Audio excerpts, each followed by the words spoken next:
وَلَقَدْ يَسَّرْنَا الْقُرْآنَ لِلذِّكْرِ فَهَلْ مِن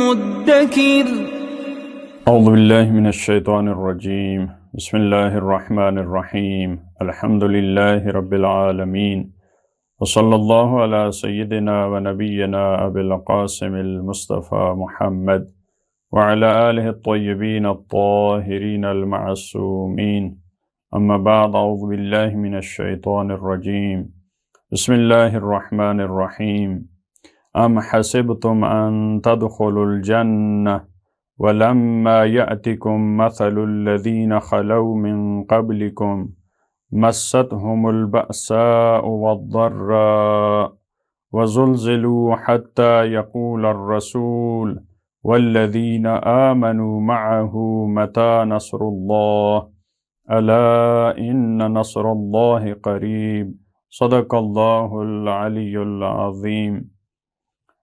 سورہ بقرہ کی آیت نمبر 214 میں پروردگار عالم نے ایک اور الہی اور معاشرتی سنت جو تمام معاشروں میں بغیر کسی استثناء کے موجود ہے، تمام معاشروں کو اس سے گزرنا ہے، وہ امتحان کی سنت ہے، وہ سختیوں سے گزرنا، وہ مصیبتوں سے گزرنا۔ اور اس آیت میں مومنین کو متوجہ کیا ہے کہ سختیوں اور مصیبتوں سے گزرے بغیر اگر تم یہ سوچتے ہو کہ ہم جنت میں پہنچ جائیں گے تو یہ تمہارا عقیدہ ٹھیک نہیں ہے، یہ تمہاری سوچ غلط سوچ ہے۔ اور ہمیں متوجہ کیا ہے کہ آپ نے پہلے والی امتوں کو نہیں دیکھا، آپ نے ان کے حالات کو نہیں دیکھا۔ افراد کو اور امتوں کو مختلف نشیب و فراز سے گزرنا پڑتا ہے، اس کے بعد وہ جنت تک پہنچتی ہیں۔ جو کامیاب ہو جاتے ہیں، جو امتیں اپنے آپ کو ان تمام امتحانوں میں کامیابی سے گزار کر آگے بڑھتی ہیں، وہی امتیں جنت تک پہنچ سکتی ہیں۔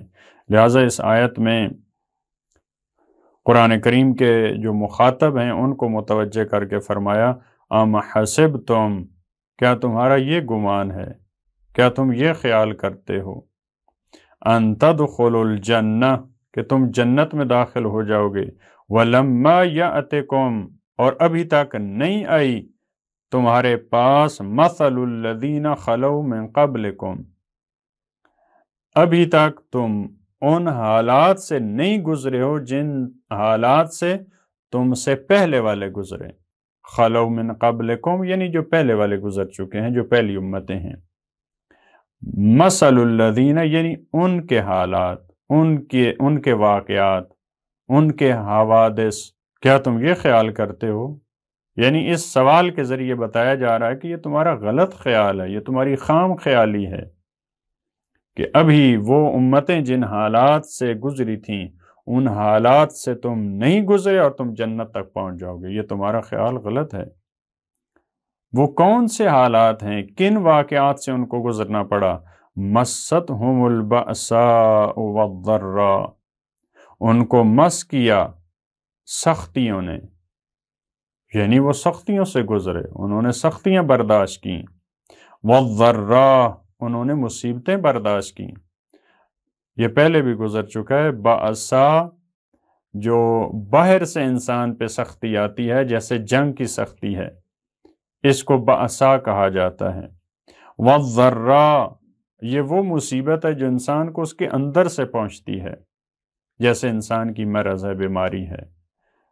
لہذا گزشتہ امتوں کو بأسا بھی آئیں اور ضرا بھی، ان پہ جنگیں مسلط ہوئیں، خوف ان پہ طاری ہوئے، باہر کے جو مصائب تھے وہ بھی ان پہ آئے، اور جو اندر کی مشکلات تھیں، یعنی بتانا یہ چاہ رہا ہے پروردگار عالم کہ وہ ہر قسم کی سختی اور مصیبت سے گزرے۔ وَزُلْزِلُوا اور وہ ہل گئے، زلزلہ سے ہے، ان کے پائے ثبات میں لغزش آئی، وَزُلْزِلُوا حَتَّى يَقُولَ الرَّسُولُ، کتنا زیادہ وہ مشکلات میں پھنس گئے تھے. حَتَّى يَقُولَ الرَّسُولُ، یہاں تک کہ رسول نے، ان کے جو پیغمبر تھے، ان کا جو رسول تھا، اس نے کہا وَالَّذِينَ آمَنُوا مَعَهُ، اور اس کے ساتھ اس کی معیت میں جو ہمراہ، یعنی یہ وہ خاص افراد ہیں جو اس کی معیت میں جو مومنین تھے، انہوں نے یہ کہا متی نصر اللہ، وہ پکار اٹھے، انہوں نے درخواست کی پروردگار عالم سے، رسول اور ان کی معیت میں جو مومنین تھے وہ پکار اٹھے متی نصر اللہ، کب آئے گی اللہ کی نصرت. یہ مومنین کے ساتھ جو رسول کو شامل کیا، یہ اس سختی اور مصیبت کی شدت کی طرف اشارہ ہے. یعنی یہ نہیں تھا گزشتہ امتوں میں کہ فقط امتیں پکار اٹھیں، فقط وہ درخواست کریں کہ اللہ کی نصرت کب آئے گی. یعنی رسول، یعنی یہ دیکھیں زلزلو، اس میں پتہ چلتا ہے کہ وہ اللہ کے رسول بھی، جو انبیاء ہوتے تھے، وہ بھی اتنے پریشان ہو جاتے تھے، ان کی امتیں اتنی پریشان ہو جاتی تھیں. البتہ بعض دوسری آیات یا روایات سے ثابت ہوتا ہے کہ جب بھی کسی رسول کی طرف خوف کی نسبت دی جاتی ہے یا ثبات قدم میں لغزش کی یا نسبت دی جاتی ہے تو معمولاً وہ امت کی وجہ سے ہوتی ہے. اگر وہ پریشان ہوتے ہیں، وہ خوف زدہ ہوتے ہیں، تو وہ امت کی وجہ سے ہوتے ہیں کہ کہیں یہ گمراہ نہ ہو جائیں، کہیں یہ رائے راست سے ہٹ نہ جائیں. ان کی وجہ سے وہ پریشان ہوتے ہیں، ان کو اپنی جان کی پرواہ نہیں ہوتی. متی نصر اللہ، ان کی درخواست یہ ہوتی تھی، ان کی تمنا یہ ہوتی تھی کہ ہمارے پاس خدا کی نصرت آئے جلدی. الا ان نصر اللہ قریب، یہ ان کے لیے بھی پیغام تھا اور تمہارے لیے بھی پیغام ہے اور آئندہ نسلوں کے لیے بھی. الا، متوجہ ہو جاؤ، ان نصر اللہ قریب، اللہ کی نصرت قریب ہے. البتہ اس میں ہمیں اس بات کی طرف متوجہ رہنا ہے کہ قریب سے مراد جب پروردگار عالم فرماتا ہے کہ اللہ کی نصرت قریب ہے، اس سے یہ نہیں لینا چاہیے ہمیں کہ ممکن ہے 2 دن کے بعد اللہ کی نصرت آ جائے. ممکن ہے بعض دفعہ سال ہر سال امتوں کو مصائب سے گزرنا پڑے، اس کے بعد اللہ کی نصرت آئے. کیونکہ ہم 10 سال اور 100 سال پہ جب ہماری نگاہ ہوتی ہے تو ہم اس کے حساب سے دیکھتے ہیں قریب کیا ہے، دور کیا ہے. پروردگار عالم کی تو پوری ایک تاریخ بشریت پہ نگاہ ہوتی ہے، وہ اس کے حوالے سے پروردگار دیکھ رہا ہوتا ہے. کیونکہ اس کے دیکھنے کا انداز، جیسے کہا ہے کہ یہ تم دیکھتے ہو تمہارے لیے بعید ہے، لیکن وَنَرَاهُ قریب، ہم اس کو قریب دیکھتے ہیں. لہذا پروردگار کے دیکھنے میں اور ہمارے دیکھنے میں، اس کے قریب میں اور ہمارے قریب میں فرق ہے. الا ان نصر اللہ قریب، یاد رکھو یقیناً اللہ کی نصرت قریب ہے. اس کے بعد والی آیت میں فرمایا یسألونک ماذا ينفقون قل ما انفقتم من خیر فللوالدین والاقربین. یہ سوال کرتے ہیں تم سے، اس سے پہلے بھی ایک آیت میں گزر چکا کہ یہ ہلال کے بارے میں، یسألونک عن الاہلہ، یہ چاند کا گھٹنا اور اس کا بڑھنا، اس کے بارے میں سوال کرتے اور اس کا جواب دیا تھا. اب اس آیت میں بھی فرمایا یسألونک ماذا ينفقون، یہ تم سے سوال کرتے ہیں کہ وہ کیا انفاق کریں، اللہ کی راہ میں کیا چیز دیں، کس چیز سے انفاق کریں. اب اس کا جواب کیا ہونا چاہیے تھا کہ تم مال سے انفاق کرو، جان سے انفاق کرو، زمین سے انفاق کرو، پیسے سے انفاق کرو. کیونکہ وہ پوچھ رہے ہیں کہ ہم کیا انفاق کریں، کیا خرچ کریں، کیا دیں اللہ کے راہ میں. لیکن جواب دیکھیں، قل، کہہ دیجئے، ما انفقتم من خیر، جو بھی تم انفاق کرو خیر میں سے، جو بھی تم انفاق کرو خیر میں سے.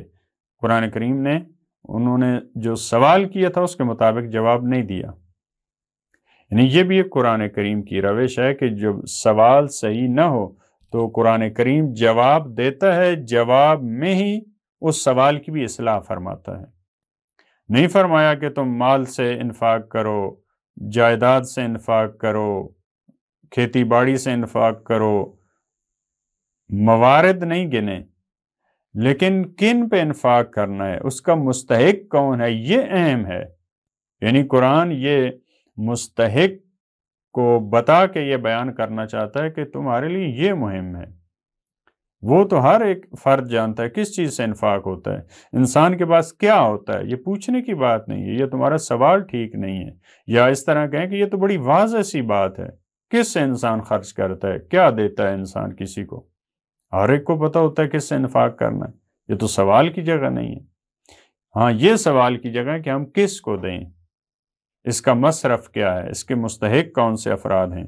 لہذا فرمایا تم جو بھی انفاق کرو خیر میں سے، لیکن خیر میں سے انفاق ہونا چاہیے، جو بھی بھلائی ہو، وہ بات بھی ہو سکتی ہے، وہ مال بھی ہو سکتا ہے، وہ جان بھی، وہ ہر قسم کا انفاق ہو سکتا ہے۔ تو کس پہ انفاق ہونا چاہیے؟ سب سے پہلا فللوالدین، اس چیز کی طرف ہمیں متوجہ رہنا چاہیے۔ بعض افراد بہت زیادہ انفاق کرتے ہیں لیکن ان کا انفاق، ان کی جو اللہ کی راہ میں جو دیتے ہیں وہ چیز ان کی والدین تک نہیں پہنچتی۔ فللوالدین سب سے پہلے روایات میں بھی ہے کہ والدین کا حق ہے، والاقربین اس کے بعد قریبی رشتہ داروں کا حق ہے۔ اگر آپ انفاق کرتے ہیں تو پہلے دیکھیں آپ کے قریبی رشتہ داروں میں کوئی مستحق ہے یا نہیں۔ والیتامی اس کے بعد یتیموں کا حق ہے، باقی جو فقیر ہیں ان پہ یتیم کو مقدم کرنا چاہیے۔ والمساکین اس کے بعد دوسرے فقراء ہیں جو مساکین ہیں۔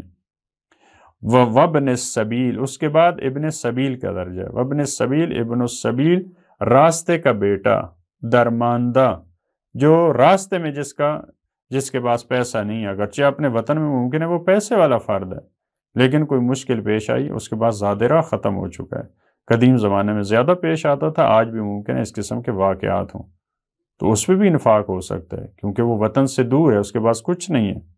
وَمَا تَفْعَلُوا مِنْ خَيْرٍ اور جو بھی تم انجام دو خیر میں سے، اب یہاں پہ دیکھیں انفاق کو پھر خیر کہا ہے، وَمَا تَفْعَلُوا مِنْ خَيْرٍ اور جو بھی تم انجام دو خیر میں سے فَإِنَّ اللَّهَ بِهِ عَلِيمٌ تو یقیناً اللہ اس سے آگاہ ہے۔ یعنی جو تم والدین کو دے رہے ہو تو اس کا مطلب یہ نہیں ہے کہ ہم آگاہ نہیں ہیں۔ بعض دفعہ یہ ہوتا ہے کہ انسان دوسرے افراد کو دیتا ہے، اگر قریبی رشتہ داروں یا والدین کو دے تو ممکن ہے وہ کہے کہ اس طرح سے کسی کو پتہ نہیں چلے گا میں نے کہاں دیا، کیسے دیا، لیکن جب میں دوسروں کو دیتا ہوں کسی اور شہر میں، کسی اور ملک میں، تو وہاں پہ پتہ چلے گا، پوری دنیا کو، زیادہ افراد کو پتہ چلے گا کہ میں نے کہاں پہ دیا۔ لہٰذا اس خطرے کے مد نظر فرمایا تم جو بھی خیر سے دو، اللہ کو تو اس کا علم ہے، وہ تو علیم ہے، وہ تو علیم بذات الصدور ہے، اس کو یہ تمہارے لیے اہم ہونا چاہیے کہ خدا کو اس بات کا علم ہے یا نہیں۔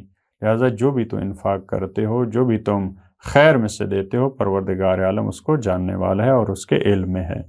پروردگار ہمیں توفیق دے کہ ہم انفاق میں ان مراحل کی رعایت کر سکیں، اور سب سے پہلے اپنے والدین کا خیال رکھیں، اس کے بعد قریبی رشتہ داروں کا، اس کے بعد یتیموں کا، اس طرح جو مراحل ہیں اس کو جو سب سے قریبی ہے، اس کے بعد جو اس سے زیادہ قریبی، اس طرح کے مراحل جو قرآن کریم نے انفاق میں بھی خوبصورت انداز میں اس کو بیان کیا، ہم بھی انشاءاللہ اس کو مد نظر رکھ سکیں۔ اللہم صلی علی محمد و آل محمد۔